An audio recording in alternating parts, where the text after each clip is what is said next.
David Benavidez revealed to us, the boxing fans, to the world, who his next opponent is going to be. I just want to keep training hard, but I got some news for you guys.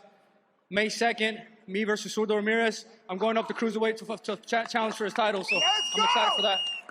Couldn't believe it. And I was doing a live watch along. I had people in the comments, people in the chat, they couldn't believe it. The most logical names that we were thinking was going to come out is the likes of, Opetaia, Dimitri Bivol, who holds the other 3 belts. We thought maybe David Benavidez is going to go after Bivol, to fight for undisputed. First of all, he's brave for Benavidez. He wants to be great. He's moving up to the cruiserweight division. I always thought, you know what? Watching him against Anthony Yarde, looking at the size of the guy, his reach, even for a light heavy, he's a big dude, man. If you compare him to the likes of Dimitri Bivol, Opetaia, he's bigger than those guys, man. And Anthony Yarde is a muscular guy, he's got muscles, wide, shoulders. But in there, he looks small compared to Benavidez. So I think Benavidez is actually a cruiserweight. I think that's where he actually belongs. And he's moving up to challenge Zurdo Ramirez. Now, Zurdo Ramirez himself is recovering from an injury. He's coming back in January as well. He's going to fight in January. So I'm guessing that's kind of like a warm-up. It's not really a big challenge for Zurdo Ramirez. That's a little warm-up for him. And then May 2nd, they're going to get it down with David Benavidez, 2 Mexican locking horns. That's going to be big over the Mexican holiday. It makes sense. Both guys are going to make money. Do you know what I mean? And I really, honestly, I really think David Benavidez, he finishes Zurdo Ramirez, man. Come on, let's be real. Zurdo Ramirez, to me, he's slow.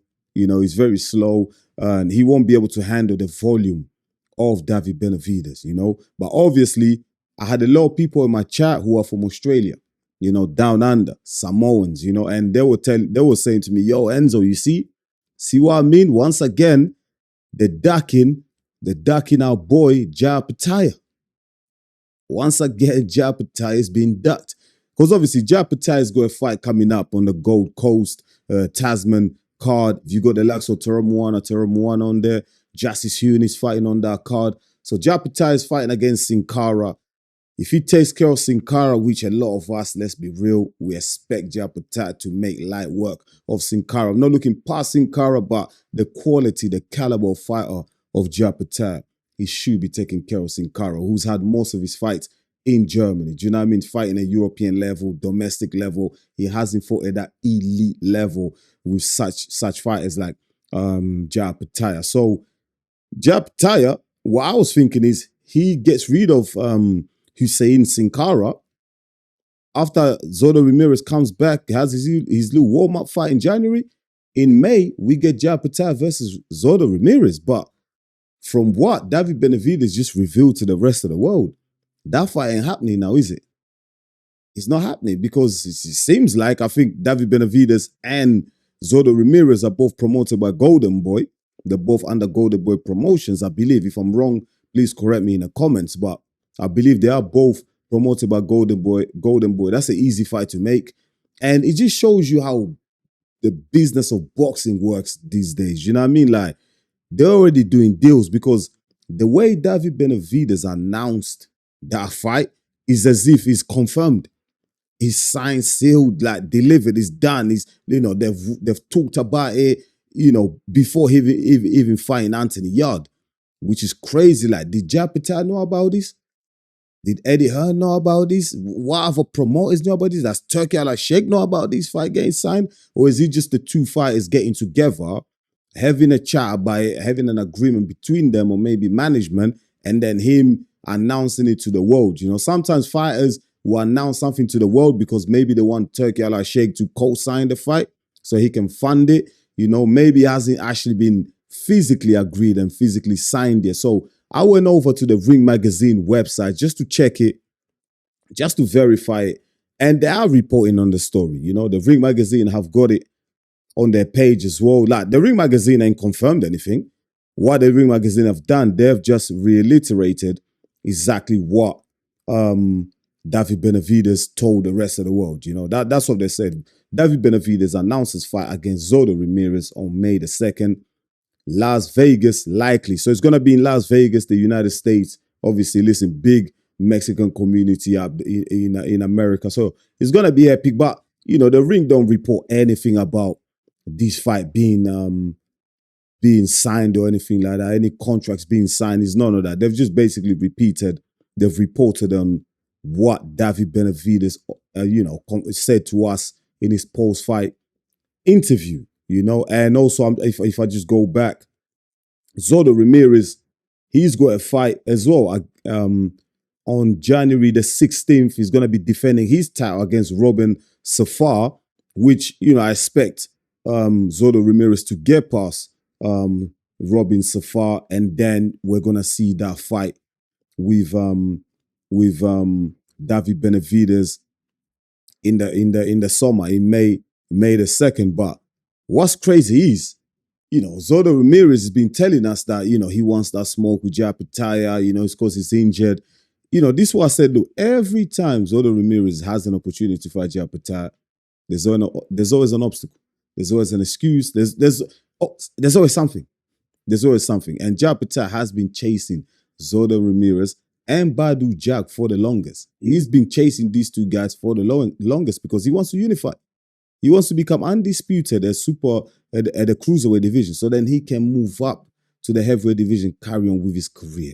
Now, one thing I would say, Zurdo Ramirez might be ducking Opetaia, but let's just say this fight between Zurdo Ramirez and David Benavidez was to take place on May the 2nd, like David Benavidez just announced. I do believe David Benavidez will be too much for Zurdo Ramirez to handle.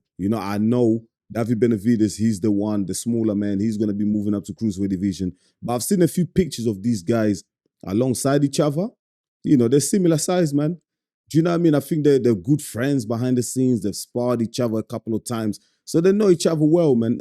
Hence why David Benavidez didn't call out Opetaia. He's called out Zurdo Ramirez because, listen, if you're hanging around someone, you're sparring them, he's already tested the power of Zurdo Ramirez. He knows the moves. He knows everything, the tactics, everything from Zurdo Ramirez. So David Benavidez, he's confident, because he wouldn't call someone if he's not confident. He's confident he's going to smoke Zurdo Ramirez, take those belts. And when he does, I believe in the fall, we're looking at September, October, we could see potentially Opetaia versus David Benavidez. That would be a crazy fight.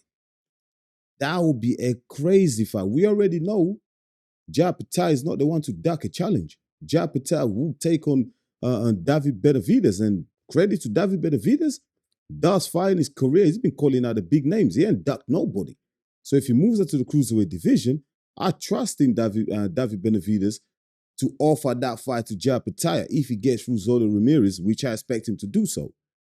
So we could see September, October 2026, Opetaia versus David Benavidez. What a fight that would be. That would be crazy. That would be fireworks. Two crazy guys. You have the Mexican monster and the Samoan beast, the savage. That's what I call him. These two guys in the ring, it will be epic, mate. It will be absolutely epic. Listen, when I think about that fight, like, it gets me all crazy because that's the type of fights that I like to see, man. Two crazy guys who just like to scrap and bang. That's exactly what I want to see come and to the autumn of 2026. I hope things go that way. But like I said, this fight between Zurdo Ramirez and David Benavidez hasn't officially been confirmed yet. So we're just going based on the words of David Benavidez. But what I will say is, why would David Benavidez come out to the whole world? There was millions of people watching that card last night, that interview. It wouldn't just come out. He wouldn't crash out. Do you know what I mean? It just wouldn't come out the gate, and announce a fight like that without having some type of verbal agreement with Zurdo Ramirez, with Golden Boy, with Oscar De La Hoya behind the scenes. So there's probably most likely been a verbal agreement behind the scenes. And if Zurdo Ramirez gets past Robin Safara in January, which we all expect him to do so, then they will officially confirm the fight for May the 2nd, Mayo de Cinco, that Mexican holiday that's when the fight will take place. But crazy, man.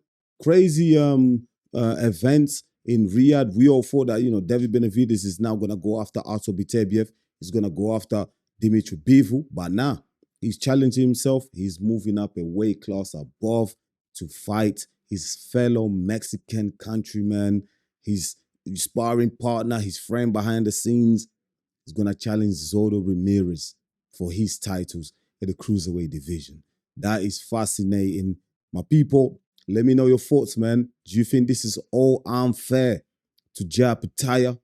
The ducking Opetaia against Zurdo Ramirez back to his old tricks, ducking Opetaia? Or do you think this is actually a good move in a way? Because if you look at it, David Benavidez is not the type to duck. So if David Benavidez goes in there, he smokes Zurdo Ramirez, which I expect him to do. Trust me, he will challenge Opetaia. Opetaia will finally have a fighter in the cruiserweight division that is not afraid to challenge him, that is not afraid to face him, to take him in the ring. And that's exactly what Opetaia needs. He don't need fighters that are ducking him, running away from him. He needs fighters that are willing to confront him face to face and take on him. That's what Opetaia needs. But let me know your thoughts in the comments, my people. I wanna, wanna know how you feel about all this. Let me know in the comments. Let's engage. Let's debate. Let's conversate. Let's have that chat in the comments, my people. Once again, thank you so much for watching EMGM Sports. It's me, your boy Enzo the realest in the game. Please don't forget to smash the like button. And if you're new to the channel, please go ahead and subscribe because you're really going to help us to grow. I'll be back real soon with another one. Until then, stay blessed, my people. Peace.